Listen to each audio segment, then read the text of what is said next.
ഈ അടുത്ത് ഞാനൊരു വീഡിയോ ചെയ്തിട്ടുണ്ടായിരുന്നു. മറ്റൊന്നുമല്ല, സക്സസ് സ്റ്റാർട്ട് ചെയ്യുന്നത് നമ്മൾ ഉദ്ദേശിച്ച ലക്ഷ്യത്തിലേക്ക് എത്തിച്ചേരണം. എത്ര തന്നെ ബുദ്ധിമുട്ടുകൾ ഉണ്ടെങ്കിലും ഞാൻ അതെല്ലാം തരണം ചെയ്തുകൊണ്ട് മുന്നോട്ട് പോകും എന്ന് തീരുമാനിക്കുന്ന ഒരു മൊമെന്റിലാണ് സക്സസ് സ്റ്റാർട്ട് ചെയ്യുന്നത് എന്നായിരുന്നു ആ ഒരു വീഡിയോയുടെ സാരാംശം.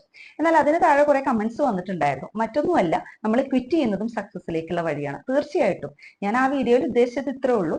അതായത് നമ്മളെ കൊണ്ട് കഴിയുന്ന കാര്യം, നമ്മൾക്ക് വളരെയധികം ഇൻട്രസ്റ്റഡ് ആയിട്ടുള്ള താല്പര്യമുള്ള ഒരു കാര്യം നമ്മൾ എത്ര തന്നെ സ്ട്രഗിൾ ഉണ്ടെങ്കിലും മുന്നോട്ട് പോവുക എന്നുള്ളതൊരു സക്സസിലേക്കുള്ള തീരുമാനമാണ്, അല്ലെങ്കിൽ സക്സസിലേക്കുള്ള ഒരു വഴിയാണ്.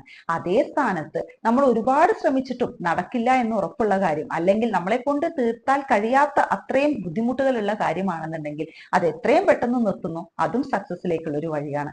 ഞാനൊരു എക്സാമ്പിൾ പറയാം. ഒരു കോഴ്സിൽ ജോയിൻ ചെയ്ത കുട്ടി, ആ കുട്ടിയുടെ ഡ്രീം ആണ് ആ ഒരു കോഴ്സ് പഠിച്ചെടുക്കുക എന്നുള്ളത്. പക്ഷെ ആ കുട്ടിക്ക് അതിന് ഒരുപാട് ഒബ്സ്റ്റക്കിൾസ് ഉണ്ട്. പക്ഷെ ആ ഒരു ഒബ്സ്റ്റക്കിൾസ് എല്ലാം തന്നെ, അല്ലെങ്കിൽ ആ തടസ്സങ്ങളെല്ലാം തന്നെ മറികടക്കാവുന്നേ ഉള്ളൂ. കുറച്ചൊന്ന് സ്ട്രെയിൻ എടുത്തു കഴിഞ്ഞു കഴിഞ്ഞാൽ ആ കുട്ടിക്ക് വേണമെങ്കിൽ പാസ്സാവാം. അത് ആ കുട്ടിയുടെ ഡ്രീം ആയതുകൊണ്ട് തന്നെ അതിലേക്ക് മാക്സിമം, അത് എന്ത് തന്നെ തടസ്സം ഉണ്ടെങ്കിലും ഞാൻ അത് ഒരിക്കലും ഡ്രോപ്പ് ചെയ്യില്ല എന്ന് തീരുമാനിക്കുന്ന ആ മൊമെന്റിൽ അവിടെ സക്സസ് സ്റ്റാർട്ട് ചെയ്യുന്നുണ്ട്.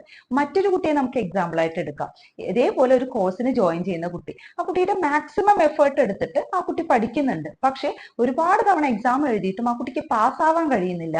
അല്ലെങ്കിൽ അതേപോലെ തന്നെ ആ കുട്ടിക്ക് ഒരു ഏരിയ അല്ല എന്ന് ആ കുട്ടി അത് മനസ്സിലാക്കി കഴിഞ്ഞു കഴിഞ്ഞാൽ പിന്നെ നമ്മൾ ആ കോഴ്സിൽ തന്നെ കടിച്ചു തൂങ്ങിയിരിക്കേണ്ട ആവശ്യമില്ല. നമുക്ക് അവിടെ ഒരു തീരുമാനം എടുക്കാം. ഇത് ക്വിറ്റ് ചെയ്തുകൊണ്ട് മറ്റൊരു കോഴ്സിലേക്ക് ജോയിൻ ചെയ്യാം. അപ്പോൾ ക്വിറ്റ് ചെയ്യുക എന്നുള്ളതും ശരിക്കും ഒരു റൈറ്റ് ഡിസിഷൻ ആണ്. അതും സക്സസിലേക്കുള്ള ഒരു വഴിയാണ്. പഠിക്കാൻ കഴിയാത്ത മീൻസ് തനിക്ക് സ്യൂട്ടബിൾ അല്ലാത്ത കോഴ്സ് ആണെന്ന് മനസ്സിലാക്കിക്കൊണ്ടും വീണ്ടും അതേ സ്ഥാനത്ത് തന്നെ തുടരുന്നതിലും നല്ലത് കോഴ്സ് ക്വിറ്റ് ചെയ്ത് മറ്റൊരു കോഴ്സിലേക്ക് ജോയിൻ ചെയ്യുക എന്നുള്ള ആ ഒരു തീരുമാനം ഉണ്ടല്ലോ, അതും എന്താണ് സക്സസിലേക്കുള്ള വഴിയാണ്. അപ്പൊ പറഞ്ഞു വരുന്നത് ഇത്രേ ഉള്ളൂ. സക്സസ് എന്ന് പറയുന്നത് എപ്പോഴും നമ്മൾ ഉദ്ദേശ ലക്ഷ്യത്തിലേക്ക് എത്തണം എന്ന് പറഞ്ഞ് മറ്റൊന്നും വകവെക്കാതെ ഓടിപ്പോകുന്നു, അല്ലെങ്കിൽ അതിന്റെ കൂടെ പോകുന്നു എന്നുള്ളതല്ല. ചില കാര്യങ്ങൾ നമ്മളെ കൊണ്ട് കഴിയില്ല എന്ന് തോന്നുന്ന സമയത്ത്, അല്ലെങ്കിൽ ചില കാര്യങ്ങൾ നമുക്ക് സ്യൂട്ട് അല്ല എന്ന് തോന്നുന്ന സമയത്ത് അവിടെ ഒരു ഡെസിഷൻ എടുക്കും. അതായത് ചെയ്യുന്ന കാര്യം ക്വിറ്റ് ചെയ്യുക എന്നുള്ളത്, അത് നിർത്തുക എന്നുള്ളത്. രണ്ടായാലും അത് സക്സസിലേക്കുള്ള വഴിത്തിരിവ് തന്നെയാണ്. Thank you.